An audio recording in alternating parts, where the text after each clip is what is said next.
Hey, what's up, y'all? This is Rodney, and I'm back, and I just wanted to come in and run my mouth. All right, y'all, so let's get into this mess. So, Janelle Monae accused of hypocrisy for saying she's happiest when her titties are out, despite previously saying she didn't want to take her shirt off to show girls there was another way. So neighbors Janelle Monae is currently facing criticism from fans for her new look. She ditched the suits and is now going for a more topless look. In a recent interview with Rolling Stone, in a recent interview, she told Rolling Stone that she's much happier when her girls are out. A much different tune than when she said to Essence magazine in 2013. Now, for those who don't know, Janelle Monae has a new album coming out, and she has a new single called I think Lipstick Lover. And on the cover of the single, girl, she's topless. I mean, you can see her. You can see it. You know, she's in a swimming pool, but nonetheless, you can see her boobs. Um, During her interview with Essence, Monet had this to say about showing her skin. Again, this interview took place in 2013.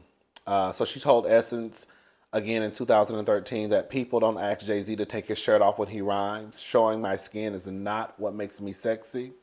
During the same interview nearly 10 years ago, she stated that the reason being is because she wanted to show girls there's another way to succeed without dressing like society's norm. I like skirts and dresses just like everyone else. But I had a message I needed to put out there. It was up to me to show people and young girls there was another way.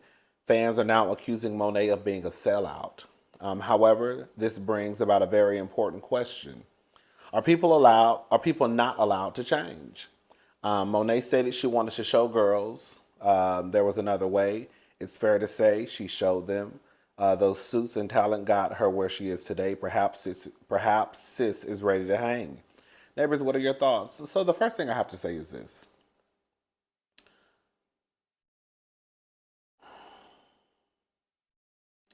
It would be different if Janelle had said this like a year ago, right? And then we looked up and then, girl, she was out there, girl, doing all of that. Then I could see how people could have something to say. But we have to take into account that girl, when she made these comments, this was back in 2013. I think Janelle Monae is successful in her own right. She has been in movies, she has done music, she has recorded songs with some of the top artists, right? So I would say that Janelle proved that you can be successful. And if her goal was to show girls that you don't have to, be naked or, have your breast out in order to, accomplish whatever goals that you have set and, are written down, then I think she did that. I do. I think now Janelle is much older. She set out to do what she said she wanted to do. I also think we have to take this in account too.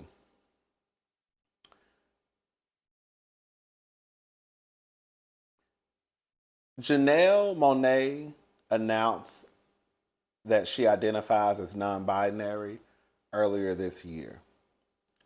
So I think with Janelle, on top of, her wanting to show girls that you can be successful and get to where you need to get to without, being naked or whatever,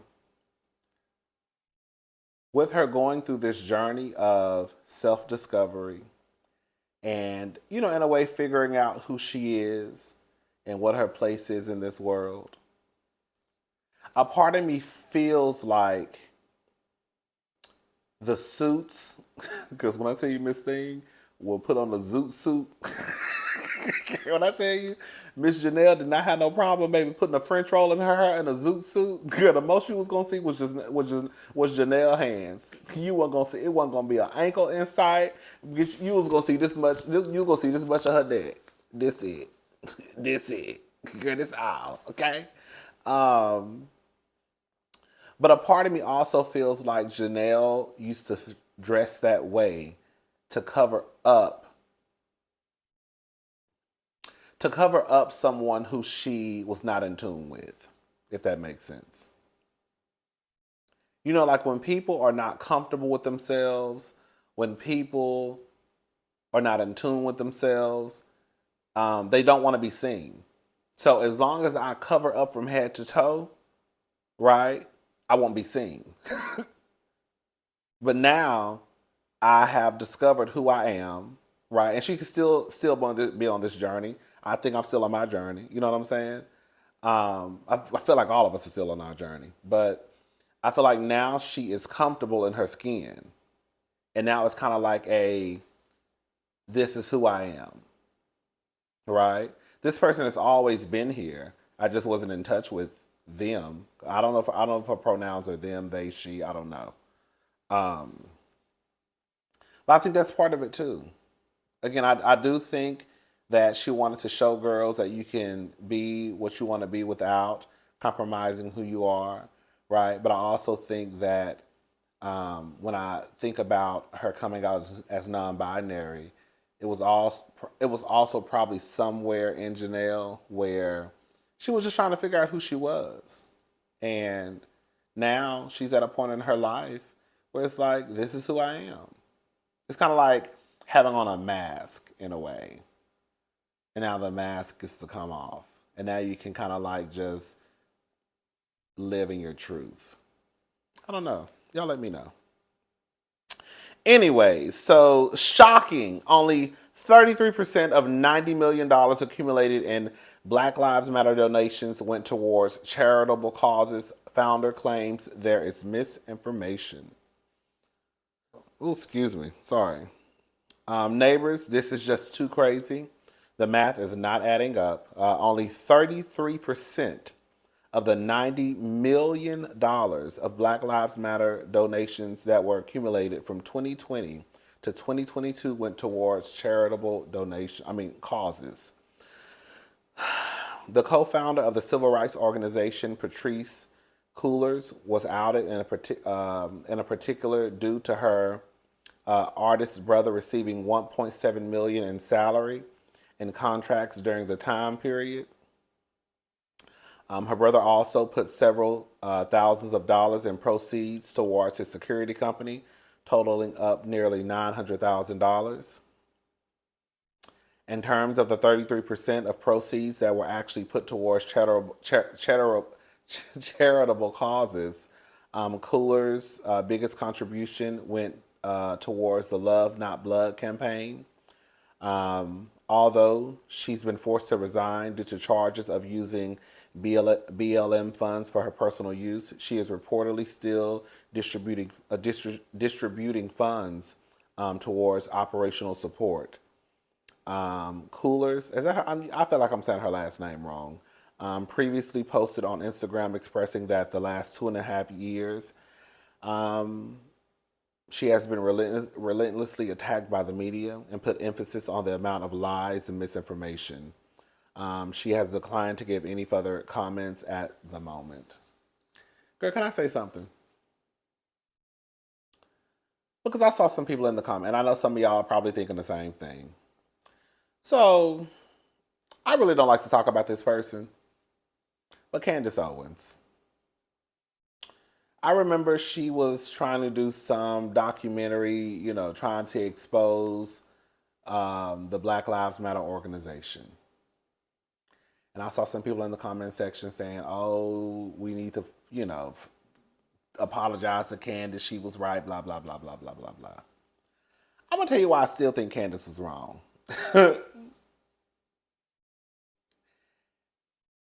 And why don't nobody owe Candace nothing.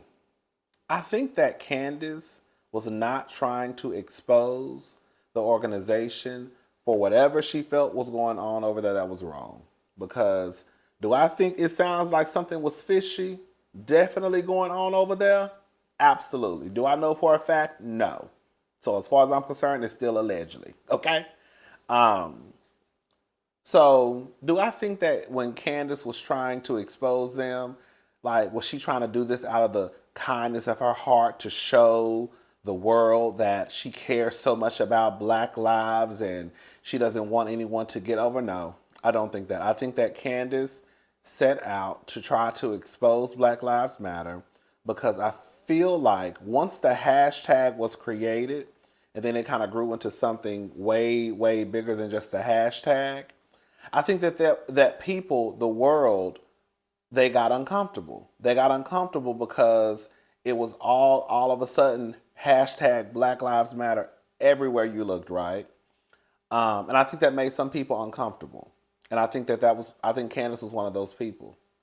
Um, I think we have to realize that when Candace speaks, most of the time, she's not speaking for you, your mama, or your cousin, too.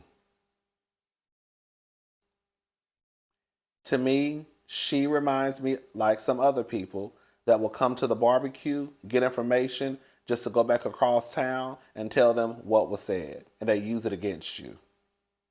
I don't think Candace was no bit more worried about looking out for Black Lives Matter or the people that donated. I think it was a way for her to help try to shut it down because it was making too much noise and it was getting too big.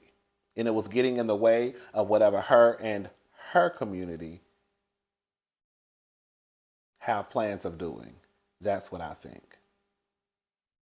So no, I don't think nobody owe Candace nothing. Because the truth of the matter is, I can guarantee you in about a week or two, she's going to be saying something that's going to piss all of y'all off. And then, girl, y'all going to be in the comments dragging her again. Everything Candace says, is it a lie? No. I mean, girl, it don't matter what side you're on, whether you vote, whoever you vote for. Girl, there are truths and lies on both sides, okay? But I don't. I just think that sometimes, just because, like with Black Lives Matter, there was an article too about people feeling as though the movement was hijacked to basically kind of show support just for straight black men, and it didn't include anyone else. I'll put the links to the articles in the description box so you can read them for yourself. Anyways, it is what it is. I do believe that let me say this before we move on. I do believe that, y'all know how I feel about the Black Lives Matter organization or the hashtag or people using the hashtag. I don't think that I'm necessarily included, or other people like me. Hello? Y'all get what I'm trying to say. Um, I don't, just because a situation may not turn out the way that you think that it is, I don't think it's always best to just shut something down. Maybe you get the people out of the organization that may not be doing what they're supposed to do. You know what I'm saying? And then put people in place that are not going to lie, steal, and do whatever, allegedly. So if these people are doing stuff that they don't have no business doing, you get them out. And then you go put other people in those positions that are going to do right by the community. You just don't shut it down because what's going to happen is you're going to give the people over there, like Candace and her homeboys and her homegirls, you're going to give them the satisfaction. And that's exactly what they want. I'm just saying, y'all. All right, y'all. Ayesha Curry goes viral. I'm sorry. Ayesha Curry slams viral Red Table Talk episode for making her sound crazy. When speaking about how she doesn't get male attention, show was edited. Girl, I got something to say about Ayesha too. Neighbors, it looks like Ayesha Curry is not happy with the Red Table Talk as of recent. The 34-year-old spoke with the news outlet Insider. Curry states that she was unhappy with the final edit of the episode. In 2019, Ayesha sat alongside her sister and mother-in-law for a candid conversation with the Smiths about mental health and real-world issues that arise while being in the eye of the media. During the conversation, Curry touched bases on dealing with anxiety surrounding female attention that is directed towards her husband, but slim to none when it comes to her. But slim to none when it comes to her. The show that aired was edited in a way that made me sound crazy, Curry said. It's not what I said, and the context was weird. Curry went on to say, I'm sorry, Curry went on to express that she took the misinterpretation of her image personally. First of all, I'm gonna play the clip that they. It's a little small clip. First of all, Ayesha, you said what you said. I remember watching that episode, um, and it wasn't no editing. You said what you said. Period. Now, what it sounded like to me after you said what you said, stuff got on your ass, and now you want to blame it on the editing. No, girl, you said what you said. Now, also, with that being said, I understand what Aisha was saying. But let me go ahead and just play what Miss Thing had to say. It's always the editing, girl. That really bothers me and like honestly has given me a sense of a little bit of an insecurity is the fact that yeah, like there are all these women like throwing themselves, but me, like the past 10 years, like I don't have any of that. Like I have zero, this sounds weird, but like male attention. And It didn't sound weird to me. This is what it sounds like to me. Um, Aisha is with Steph Curry. Steph Curry is, from what I understand, a big name. Okay. Um, we already know what comes with these athletes, aka the groupies, right? So I can see how that could affect someone when you're with, we'll just keep it for them, this man who gets all of this attention, right? And then on top of that, he gets all of this attention from women, right? But then you, on the other hand, you step out and girl, ain't nobody saying nothing to you because girl, you're Steph Curry's wife, and don't nobody want to be disrespectful. You know what I'm saying?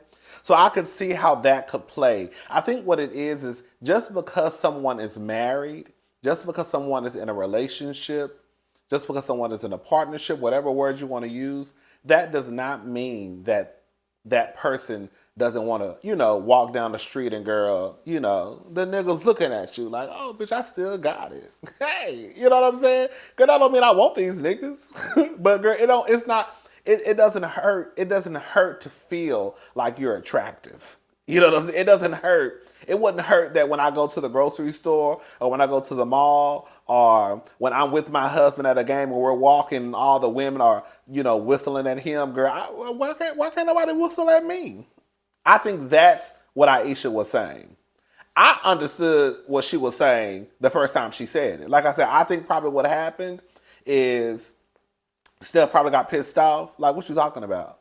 And then now she want to backtrack and say, oh, back in 2019, girl, it was an editing. No, it wasn't. You said what you said. You said what you said, plain and clear, girl. I didn't feel like there was any room for interpretation. Do you? I didn't. I know that people are going to take what she said and kind of feel how they feel, but I mean, I guess it was room for interpretation, girl. But I felt like the way I felt, and I felt like I understood what she was saying. Just because someone is married doesn't mean that, girl, just because they seek or want attention from the outside, that means that they want to cheat, because I think people have this notion that once you get into a relationship, I'm enough. Like, I'm enough for you. I should be enough. Me telling you that you pretty should be enough. Me telling me that you're handsome should be enough. No, it's not. Girl, everybody wants to feel desired. Everybody wants to feel like a bad bitch. Everybody wants to feel like a fly ass nigga walking down the street. And just because people, seek or think, like, girl, I kind of want to, that don't mean that somebody trying to be trifling and cheat. I don't think that's what it means. But anyways, Aisha, girl, you said what you said, mama. Britney Spears.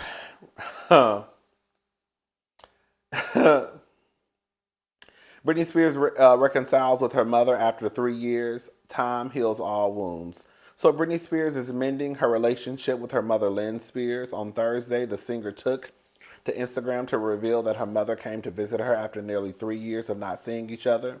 My sweet mama showed up at my doorstep yesterday after 3 years.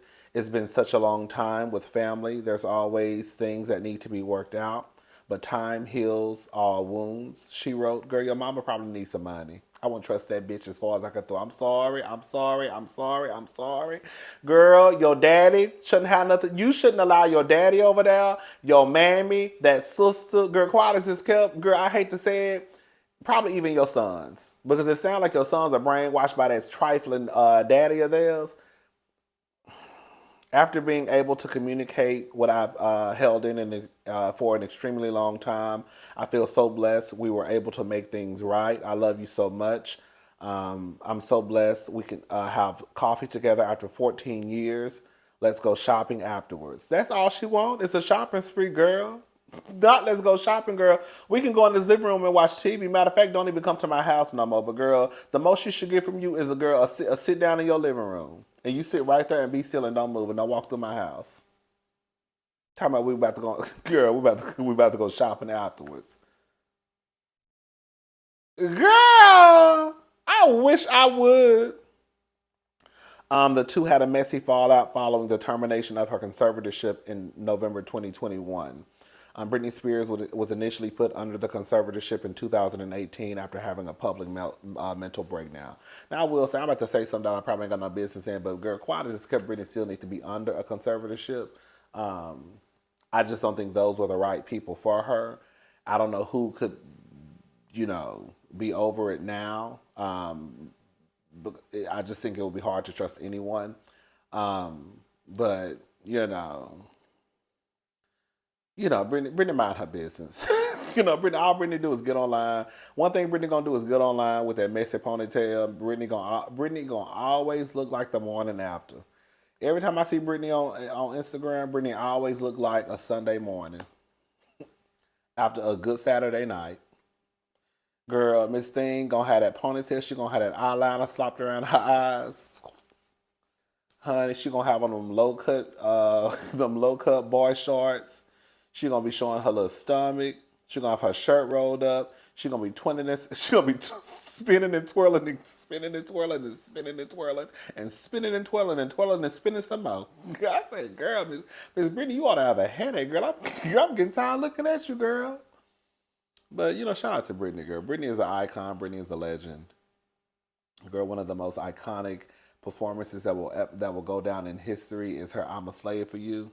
Girl, that was back in the day when girl didn't nobody care about lip syncing. Okay, but girl, anyways, but yeah, that was girl. That "I'm a Slave for You" performance, girl, Miss Thing, girl. When I said I want to be Britney Spears so bad, I see that little white bitch. Girl, not even that girl. I remember when Britney came out with "Baby Hit Me One More Time." Girl, I think some of y'all don't realize how much I wear that song out. Before Renaissance came out, my top 25 you know how on Apple it shows your top 25 songs? Girl, "Baby Hit Me One More Time" was in my top 25 songs. Now it's not because, girl, most of the songs from Renaissance is on my top 25. But girl, Baby Hit Me One More Time. Baby. Baby, now one more time. My loneliness is killing me, and I must confess, I still believe. When I'm not with you, I lose my mind. Give me a sign. Hit me, baby, one more time. Yes, man, that was my song. Oh, girl, that was my song back in the day, girl. Oh, I used to love me some Britney Spears. Girl, I said Britney Spears used to be that bitch to me. Girl! Anyways, shout out to Britney, girl. She gonna be all right. Anyways, I'm gone. I'm about to watch Black Panther and do a little web surfing. And then I'll probably see y'all tomorrow. All right. Bye, y'all.